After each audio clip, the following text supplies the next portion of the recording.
sabeis de guerra e de rumores de guerras. Olhai e não vos assusteis, porque isto é necessário, que tudo isso aconteça, mas ainda não é o fim. Porquanto se levantará nação contra nação e reino contra reino, e haverá fomes e pestes e terremotos em vários lugares. Mas todas essas coisas são o princípio das dores. Todas estas coisas é o comecinho das dores. Vamos assim, é uma dorzinha de cabeça. Só uma dorzinha de cabeça. As dores ainda não chegou ainda. Aqui é só o princípio das dores. Então, vos hão de entregar para seres atormentados e matar-vos-ão. E sereis odiados de todas as gentes por causa do meu nome. Nesse tempo, muitos serão escandalizados e trair-se-ão uns aos outros, e uns aos outros se aborrecerão. E surgirão muitos falsos profetas e enganarão a muitos. E o versículo 12. E por se multiplicar a iniquidade, ou por se multiplicar, por aumentar a maldade, o amor de muitos se esfriará. A nossa mensagem hoje vai falar sobre esse texto aqui. E por se multiplicar a iniquidade, o amor de muitos esfriará. Por que eu li o texto acima? Para nós nos localizarmos aonde nós estamos, no tempo em que nós estamos vivendo.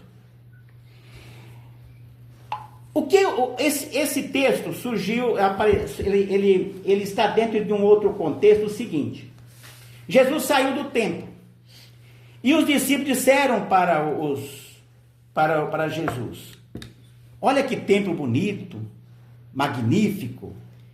E Jesus falou assim: olha, não vedes tudo isto? Na verdade vos digo que não ficará pedra sobre pedra que não seja derrubada.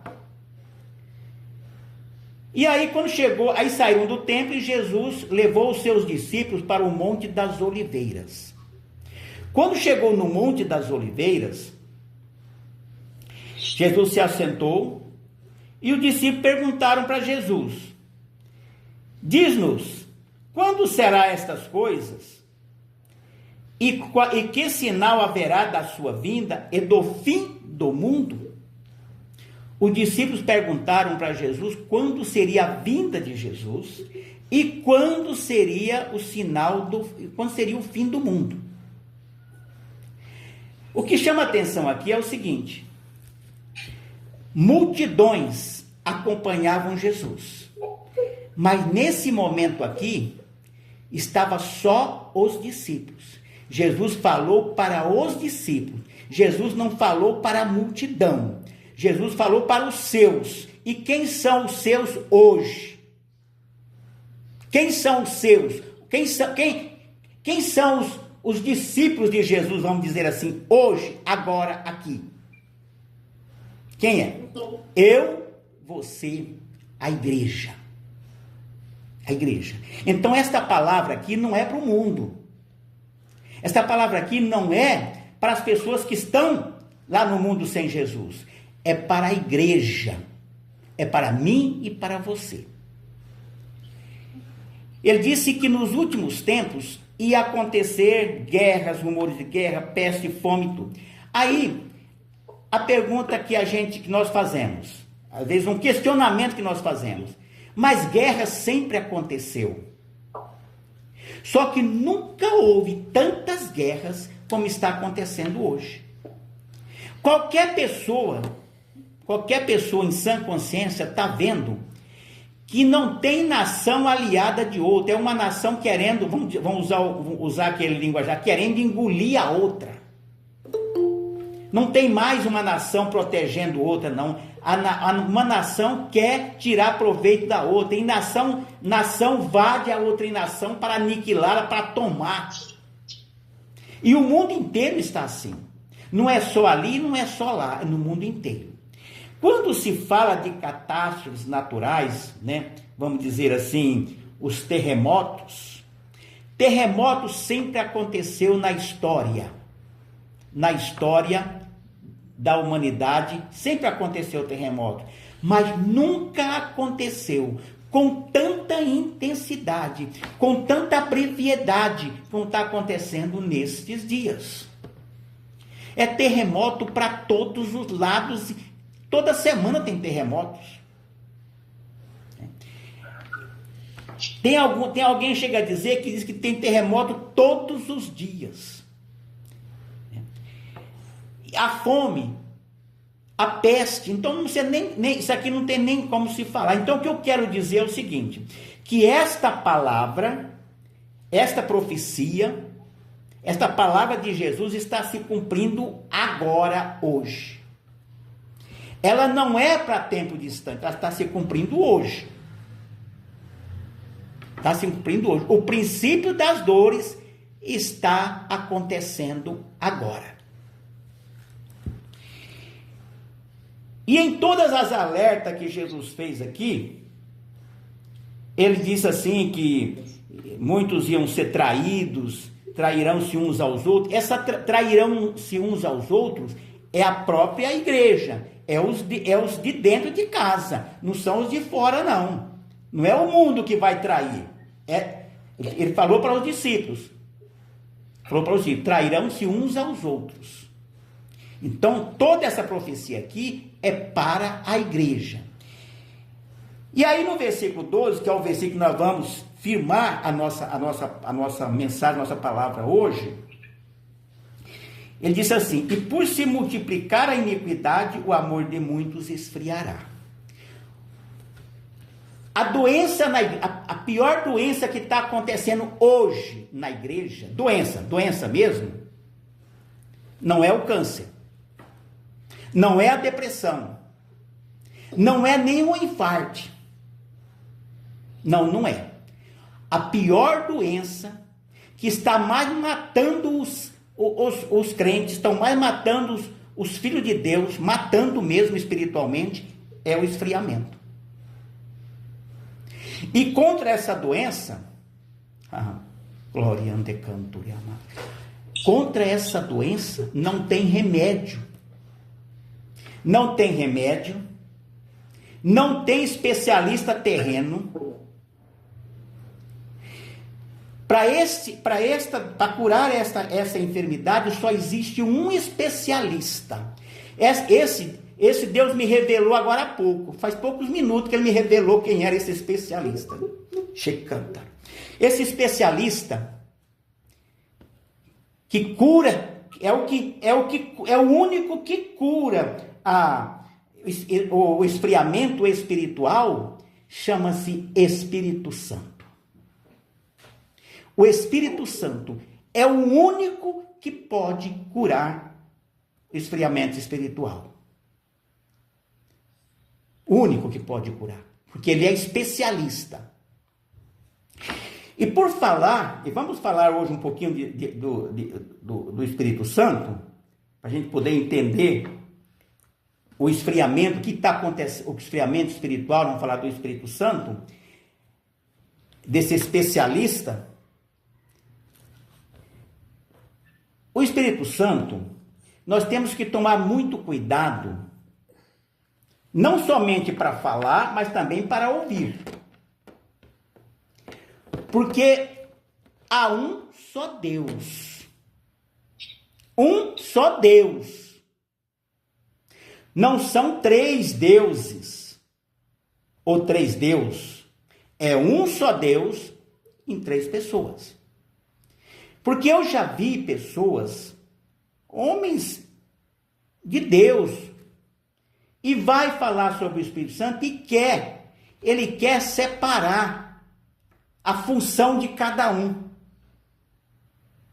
E aí a coisa fica muito complicada. E muitas vezes a gente vê que ele está entrando por um caminho de uma heresia. Criando, eu já vi, não foi só um nem dois, já vi algumas pessoas tentar explicar quem é o Pai explicar quem é o Filho e explicar quem é o Espírito Santo. Isso é complicado. Não tem ser humano que possa fazer isso, porque não existe isso. É um só Deus. Então, mas para nós entendermos o Espírito Santo, nós vamos voltar um pouco no Evangelho de João, no capítulo 20 e versículo 22. É muito conhecido esse versículo. Diz assim: Jesus tinha ressuscitado, entrou na casa, falou, paz seja convosco para os discípulos, e depois Jesus fez assim, e com isso, soprou sobre eles e disse. Então Jesus soprou sobre os discípulos. Presta bem atenção nisso daqui, hein? Bem atenção nisso daqui. Porque existe muita confusão. E muitos esfriamentos que está acontecendo é por falta de entendimento desta palavra. Soprou sobre os discípulos e disse: recebam o Espírito Santo. Veja bem a palavra: recebam o Espírito Santo. O Espírito Santo é o Espírito Santo de Deus, é o Espírito de Cristo, o Espírito da verdade, o Espírito de bondade, tudo é o Espírito Santo. Não são espíritos diferentes. O Espírito de Cristo é o Espírito Santo. Jesus falou assim: o Espírito da verdade é o Espírito Santo. O Espírito Santo é o Espírito de Deus, é o Espírito Santo. Então Jesus disse: recebam o Espírito Santo para os discípulos. Esse recebam o Espírito Santo, que Jesus soprou sobre os discípulos, toda vez que uma pessoa aceita Jesus, esse sopro de Jesus também vem sobre aquela pessoa. E ele recebe o Espírito Santo. O Espírito Santo vem habitar nele. Isso não é novidade para ninguém, é? Não, né? Todos nós sabemos disso. Que nós temos, o Espírito Santo habita em nós. Habita em nós. É nisso aqui, é o sopro de Jesus sobre nós. E por que nós, quando aceitamos Jesus, recebemos o Espírito Santo? O Espírito Santo vem habitar em nós. Para gerar Cristo em nós. Por quê? Os nossos pecados foram perdoados lá na cruz. Lá na cruz. Foram perdoados. Quando nós aceitamos Jesus, os nossos pecados são perdoados. Mas o problema não é o nosso pecado ser perdoado. O problema é nós abandonar o pecado. E homem nenhum, Deus, na sua onisciência, ele sabe que homem nenhum, ser humano nenhum tem força para largar o pecado por si mesmo.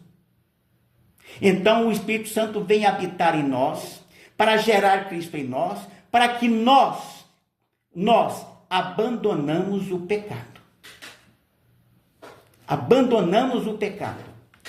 A pessoa que tinha um vício lá, né? Vamos falar qualquer um vício terrível, e aceitou Jesus, e ele fala assim: eu larguei o vício. Não, você não largou, não. O Espírito Santo foi que te ajudou, foi que fez você abandonar esse vício. E assim é comigo, com você. Nós não temos que nos vangloriar de nada, porque se o Espírito Santo não habitasse em mim, eu estaria no pecado. Eu tinha voltado para o pecado, eu tinha voltado a pecar, porque o homem não tem condição de se livrar do pecado por ele mesmo. Isso aqui, esse sopro de Jesus sobre os discípulos, esse recebimento do Espírito Santo, quando a gente aceita Jesus, que ele vem habitar em nós, chama-se batismo no Espírito Santo. Presta bem atenção, ó. Recebam o Espírito Santo. Recebam. Seja batizado no Espírito. Recebam. Então, todo crente, todo filho de Deus que aceitou Jesus, o Espírito Santo habita nele para esta função, para guardar, para ajudar com que ele possa santificar a sua vida. Sem o Espírito Santo, nós não santificamos a nossa vida por nós mesmos.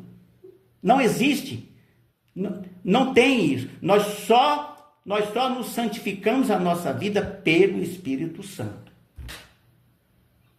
Por quê? Agora, se a gente for fazer assim, e Jesus? Jesus, depois eu continuo aqui, mas vou fazer só uma para explicar direitinho.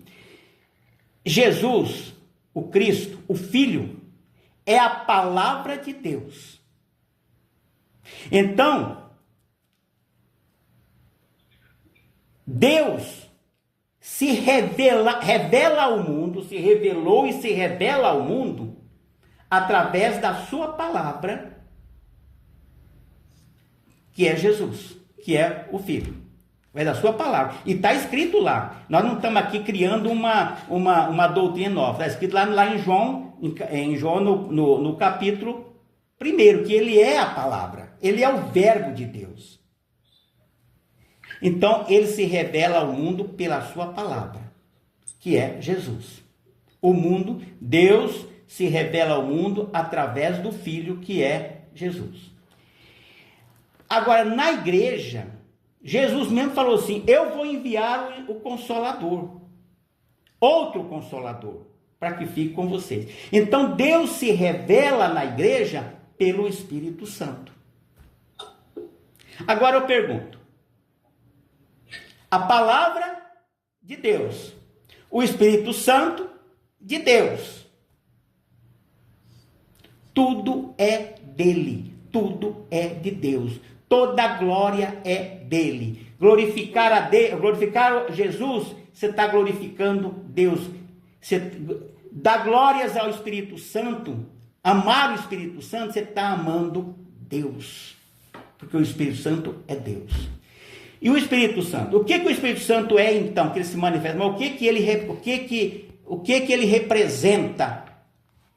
O que ele é para nós hoje? Nós já vimos que é ele que habita em nós e gera Cristo em nós, para que nós possamos não voltar para a prática do pecado. Agora, Jesus soprou sobre os discípulos e disse: recebam o Espírito Santo. Quando Jesus foi subir ao céu, lá no Monte das Oliveiras, as últimas palavras que Jesus falou para os discípulos foi essa. Lá em Atos capítulo 1 e versículo 4, Jesus disse assim: esperai em Jerusalém a promessa que vem do Pai. Esperai em Jerusalém. Depois ele disse lá no final assim: e vocês ficam em Jerusalém para que vocês recebam poder. Não se ausentem de Jerusalém, para que recebam poder. Agora, no versículo 8 do capítulo 1 de Atos: mas receberão poder quando o Espírito Santo descer sobre vocês. Aí, mas o versículo foi Lucas, escreveu Atos, mas no Evangelho de Lucas, no capítulo 24 e o versículo 29, olha o que está escrito aqui: eis que sobre vós envio a promessa de meu Pai. As mesmas palavras que ele falou lá em Atos dos Apóstolos, capítulo 1, ele está falando aqui. Só que aqui ele juntou os dois versículos. Ficai em Jerusalém, até que do alto sejais revestido de poder. Presta bem atenção aqui, eu vou ler de novo. Ó.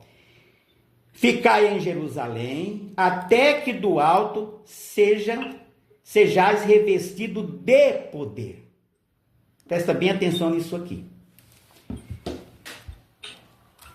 E no dia de Pentecoste, o que foi que desceu sobre os discípulos? O Espírito Santo. O Espírito Santo. E o que foi que Jesus falou aqui? ficar em Jerusalém até que do alto seja revestido de poder. Então o Espírito Santo é o poder de Deus.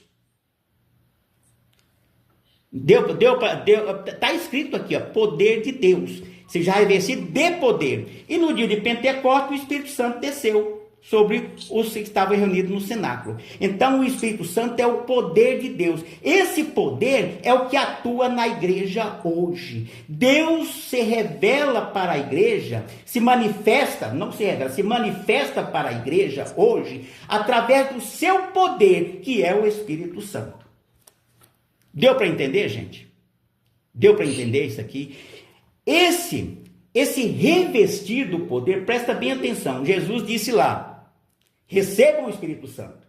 E depois falou para os mesmos discípulos, vocês vão ser revestidos de poder. De poder.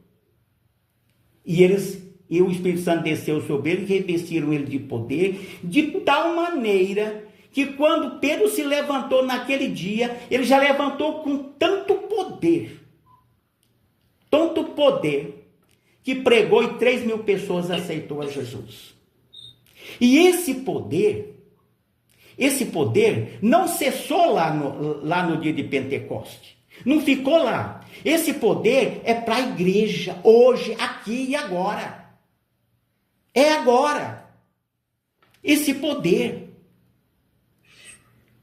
Poder de cura. Olha o que acontecia com Paulo. Até os aventais de Paulo curavam enfermos. Pedro ressuscitou mortos. Pedro chegou lá para Enéas e falou: Enéas, Jesus Cristo te dá saúde. E Enéas, que fazia 8 anos que estava paralítico na cama, se levantou.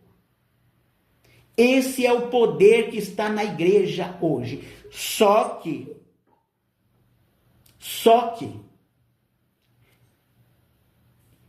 surgiu um movimento, eu não sei de onde que surgiu isso, que esse batismo com o Espírito Santo lá era no Espírito, aqui é com revestimento, você foi revestido com o poder de Deus. Então o batismo aqui é com o Espírito Santo, batismo com o Espírito Santo. E o batismo com o Espírito Santo é bíblico. Está na Bíblia, lá em Atos dos Apóstolos, em todos os lugares, nos capítulo 8, capítulo 9, capítulo 10, capítulo 19. Batismo com o Espírito Santo, revestimento de poder, a evidência é falar em línguas.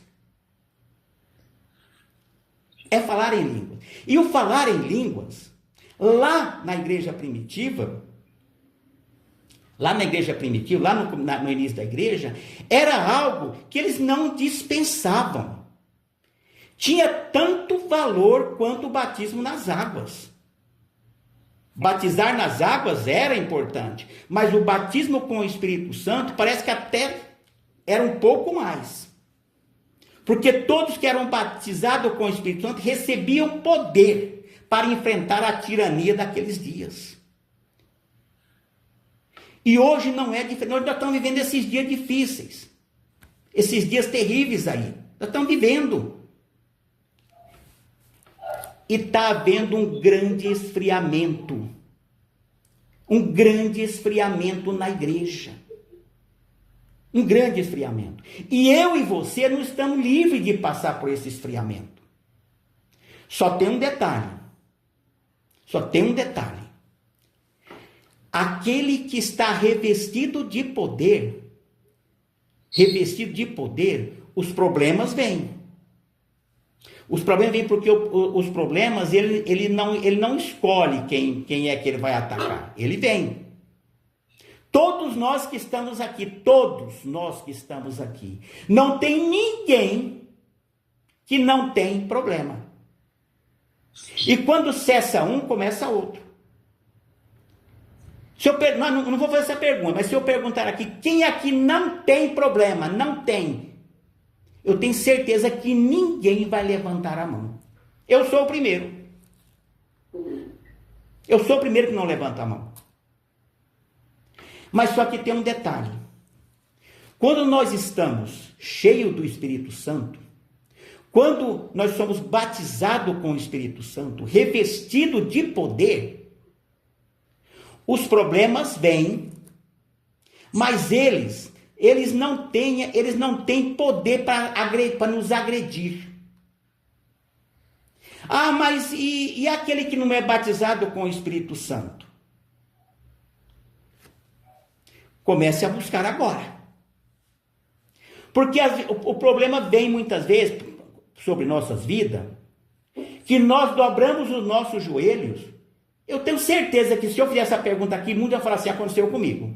Dobra o joelho e não sai palavras. De tanta angústia. O problema é tão grande que a gente não tem palavra de oração. Não sai palavra.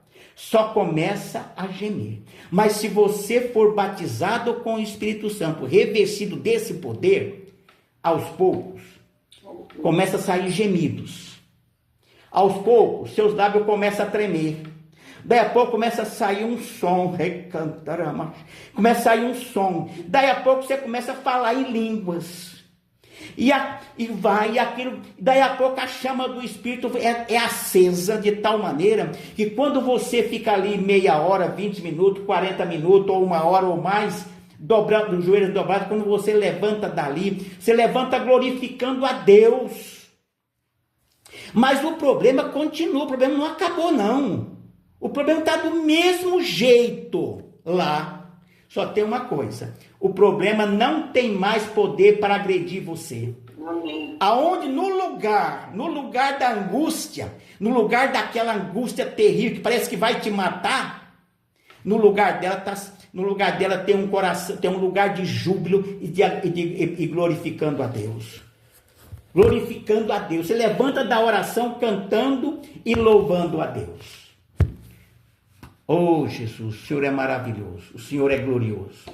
Então eu te louvo, meu Pai. Eu te louvo porque o Senhor tem dado esse poder para nós. Está disponível para nós. Está disponível. Então, eu tenho muita coisa para falar aqui, mas o tempo já está esgotando.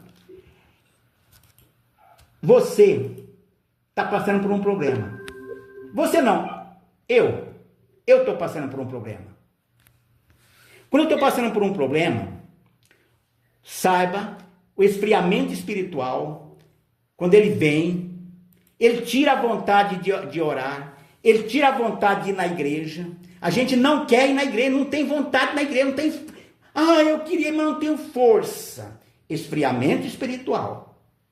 Isso é esfriamento espiritual. Ele vem devido, às vezes, às circunstâncias de tantos problemas, de tantas coisas que acontecem. Então vem o esfriamento espiritual. Amém. E não adianta você pedir oração. Eu vou dar um exemplo aqui, meu. Eu estou passando, digamos que eu estivesse passando por um momento de esfriamento espiritual. Aí eu peço para o grupo aqui, orem por mim, que eu não estou com vontade de orar, não estou com vontade de ir na igreja, não estou com vontade de ler a palavra. Eu não tenho força, eu estou muito fraco. Eu peço oração para vocês. Vocês podem orar dia e noite, não vai resolver o problema, porque quem tem que buscar sou eu. A busca do Espírito Santo, o especialista em cura de esfriamento espiritual, é eu que tenho que buscar. Eu posso pedir para vocês me ajudar em oração, isso sim. Eu posso pedir, mas quem tem que buscar sou eu. É eu que tenho que buscar. É eu que tenho que buscar. Eu vou dar aqui uma dica. Comece a orar 10 minutos por dia buscando o Espírito Santo, buscando o poder. Uma semana. Na segunda semana, você volte e passe para 20 minutos. O problema continua. 20 minutos. Na terceira semana, 30 minutos. Na quarta semana, você vai para 40 minutos. E não desista. Eu digo para você, não passará de 40 dias, Você fazendo esse tipo de oração, Jesus vai te batizar com o Espírito Santo e você vai ver que o problema, aos poucos, ele vai, vazar. Mas você tem que buscar. Tem que buscar. Não espere o outro buscar, não. É você que tem que buscar.